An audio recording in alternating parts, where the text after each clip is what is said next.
Hi everyone, I'm Rincey and this is Rincey Reads. I'm back to do another weekly update. I hope you all are doing well. I've been feeling kind of meh this week, which is reflected slightly in my reading, which you will hear about in a second.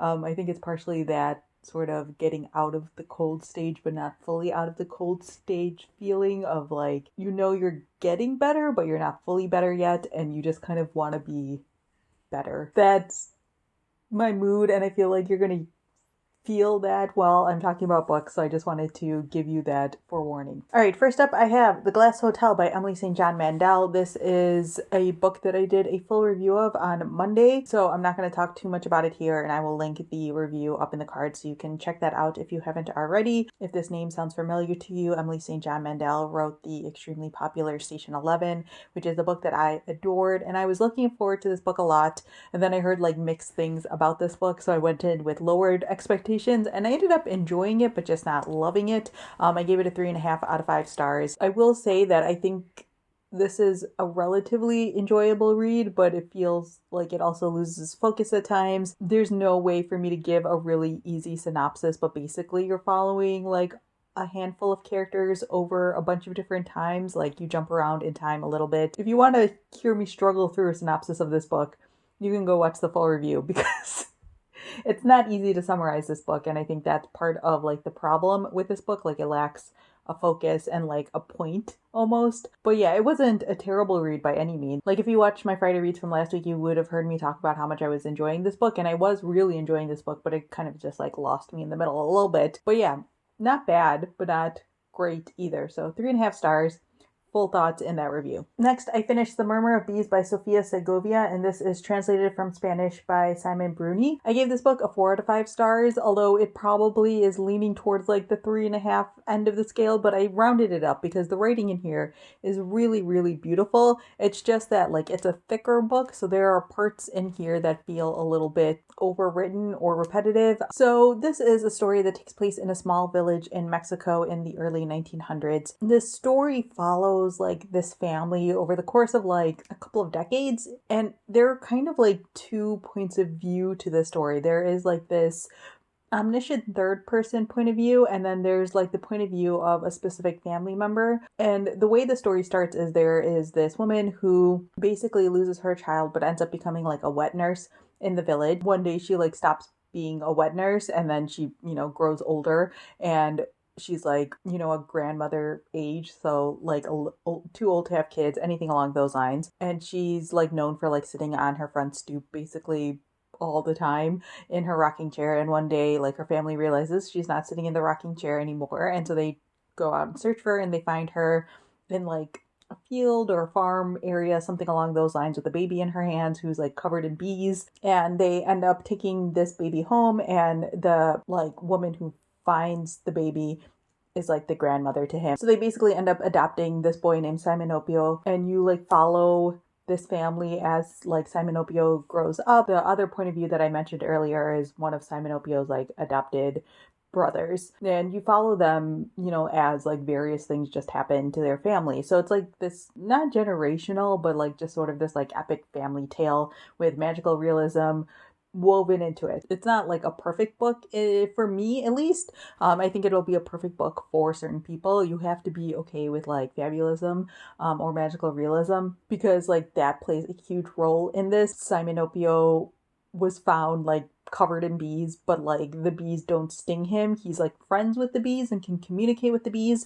He doesn't speak Spanish or like speak words that other people understand, but he can like communicate in ways. And so it's weird because like it seems like he just kind of like stares at people and people understand what he's thinking or what he means to say. Simon Opio is also someone who can like infer things. Sometimes it's because like the bees give him information. Sometimes it's because he has like almost like a bee like instinct in that he picks up on things that other people don't. But other times he just seems to like completely understand everything and know exactly what everyone needs.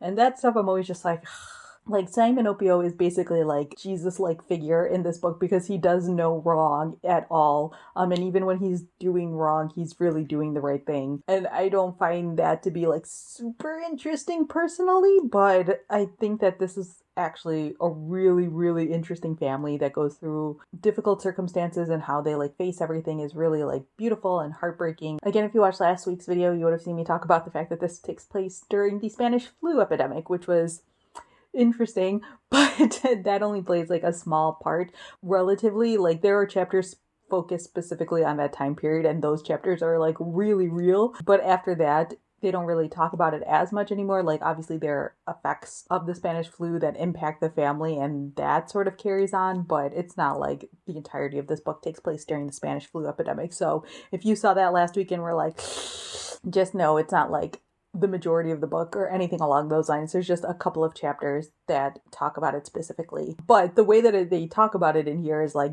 extremely on point. And so for a book that was published, I think last year in English and a couple of years before that in Spanish, it very much picked up perfectly on what it's like to live during a pandemic. So yeah, I definitely recommend this book, especially if you're someone who enjoys like family stories and things along those lines. But again, there are those magical realism elements to it. Also, there are times when, since the story is told through two perspectives, you basically hear the same story twice, but you're just seeing it from different perspectives. And sometimes it's helpful because, you know, the new perspective adds more information, but sometimes it just feels a little bit repetitive. So yeah, I like this book a lot. It's not a book that personally I wanted to like sit down with for hours upon hours, but I liked reading a couple of chapters every day and sort of like slowly working my way through the book. It felt right in that way. So if you're interested in a book like that, definitely recommend this. All right, next up I have Natalie Tan's book of Luck and Fortune by Roselle Lim, and this was an extremely disappointing book. This is basically like the Hallmark movies category of book. You're following this character named Natalie Tan, who is of Chinese descent. She is returning to her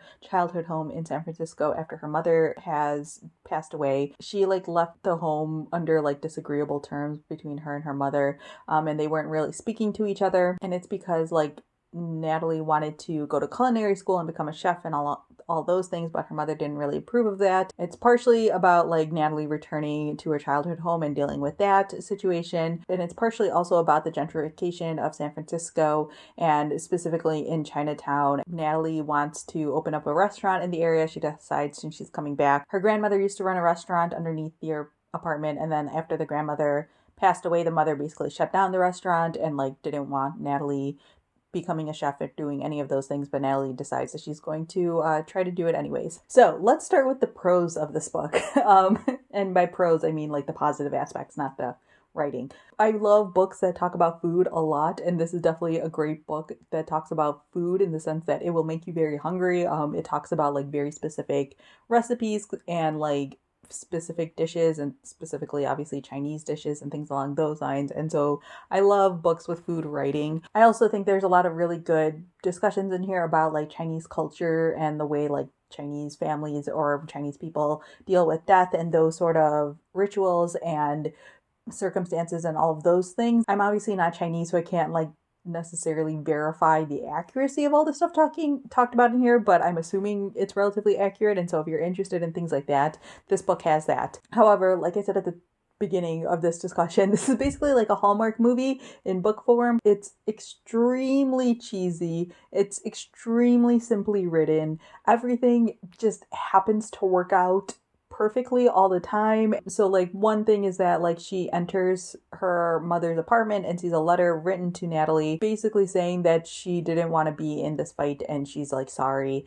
and she wants her to take over her grandmother's restaurant downstairs, which like very convenient. And then there's like a woman in the neighborhood who tells Natalie that she needs to basically like help solve the problems of 3 different people in the neighborhood, and she needs to do it with food. She gives Natalie her grandmother's old recipe book, and in the recipe book she writes at the end of each recipe like sort of what this is good for, like this food is good for people who are heartbroken and something along those lines, or this food will give people courage and whatever. So she like basically goes and finds 3 people in the neighborhood who need help of some sort, and it gives them their dish to solve their problems. It's there's so many, like, I'm like stumbling over my words because I don't know where to start. Like, part of it is just like, okay, I'm like here for whatever magical realism thing you're doing here. Like, I'll just go along for the ride, assuming that all of this is accurate. But it's all just like very conveniently happens. Like, the first three people she thinks of are the first three people that need their help, and she makes these three dishes, and you know, it says like the problems are solved, but you know that the problems aren't actually solved, and these aren't the three dishes. It's all just like very obvious, and there's nothing different or intriguing or surprising about this book. There's also a love interest in here, which like doesn't make any sense at all, because the guy just like walks in and starts eating her food, and then they like immediately start dating, or not immediately, but pretty soon, and it like just goes through the motions so fast. I'm just like, geez Louise. So yes.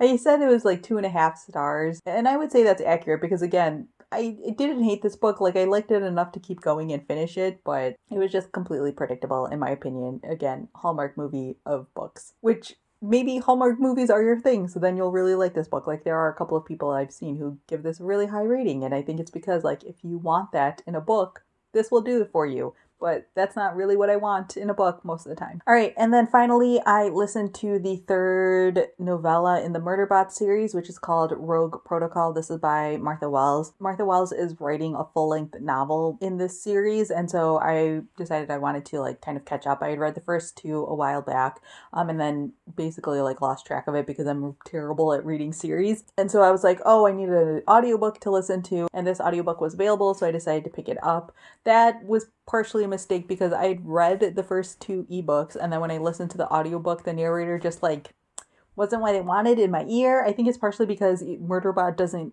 have like a specific gender in the story. So in my head, I kept picturing it as like a more femme robot, and the narrator of the audiobooks is male, and I wasn't like super into it. There's also like a female bot sort of situation in this third book, and I really didn't enjoy the way he like did that voice. It wasn't terrible, but it wasn't great. So yeah, this third book was like a little bit disappointing for me. I think partially because halfway through the audiobook, like nothing had seemed to have happened, and then like all of the action takes place in like the last chapter of this, and so it was like a 3-star read for me. I'm gonna pick up the fourth one because I just want to see like what happens, and that'll determine whether or not I pick up the fifth and full-length novella in the series. But they're not bad. Again, they're enjoyable, they're quick reads. I think this audiobook was like 5 hours or something along those lines, and I think all of the novellas are around that length in terms of audiobook length, so they don't take like a super long time to read. I really enjoyed like the first two novellas in this series, and so I think this one just might have been a slight miss, partially because it just felt a lot slower paced compared to the first two. And I think also like I just enjoy Murderbot a lot more when it's interacting with other human beings, and this one is a lot of Murderbot interacting with another robot. And I don't think they really established anything like new about Murderbot or the things that it's doing in this third novella, but again, not terrible, just not great for me at least. So yeah, that's everything I've read so far this week. Like I said, very like meh kind of week in general, and I feel like it's reflected in my books. I'm getting to the point now where my TBR is smaller than it's ever been, or at least it's been in a very, very long time. And so I've spent this time that I've been like self-quarantining and whatnot, basically just trying to tackle that physical TBR, because my goal has always been to like get it to under 50 books. And then like my stretch goal has always been to get it to like less than 30 books.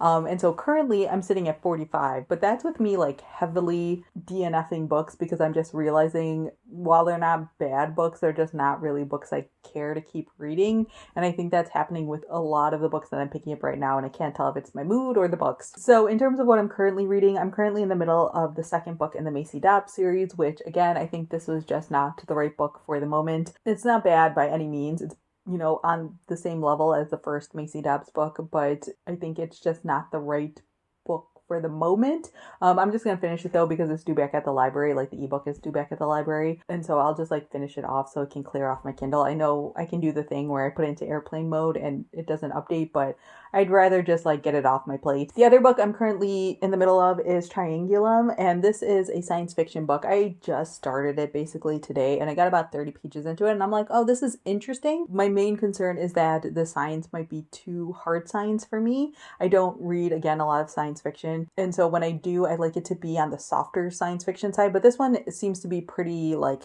heavily based in reality so far. The story is set in South Africa and you're following the 17-year-old girl whose mother disappeared and her father basically became ill, and she's, at least from what I've read so far, she's convinced that she was abducted by UFOs. The story of her mother getting abducted and her like at age 17 takes place in 1999, and then there's also like this future timeline. Like the way this story is set up, it's as if you've like discovered documents and diaries and recordings and things along those lines having to do with like some event that happened in like 2050, or I think it's like 2040 or 2050, something along those lines. So it's intriguing for sure. And I think I'm going to keep going with this one. Probably there's a chance I might DNF this by the time I get to next Friday, because who knows, my mood is weird. But I'm definitely intrigued so far, and it's just like if the science gets too hard science, then it might be too much for me, but we'll see. So yes, that is everything I have to talk about this week. Let me know down in the comments below how your week has been going and what you've been reading, or if you've read any of the books I talked about here, definitely leave a comment down below. If you'd like to stay more sort of on top of the books that I'm reading, I guess, you can always follow me on Goodreads. I've been updating that pretty regularly with the books I've been reading. There's a link to that down in the description along with my other like social media profiles and whatnot, so you can always check that out if you want to. I'm not sure if I'll have a video up this Monday because I haven't read anything that I feel like doing a full review of, but I do want to read the new Elizabeth Acevedo book. I got a copy of it, and so I might read that this weekend, and if I do, I'll put a review up on Monday probably. Actually, I shouldn't say that. I need to read the book before I determine if I want to do a review of it or not. But yeah, I still have a full weekend ahead of me. Who knows what I'll pick up or what I'll be reading or what my mood will be like between now and the next time I talk to you all. So yes, I'm just rambling now, so I will end the video here. So yeah, that's all I have for now, and thanks for watching.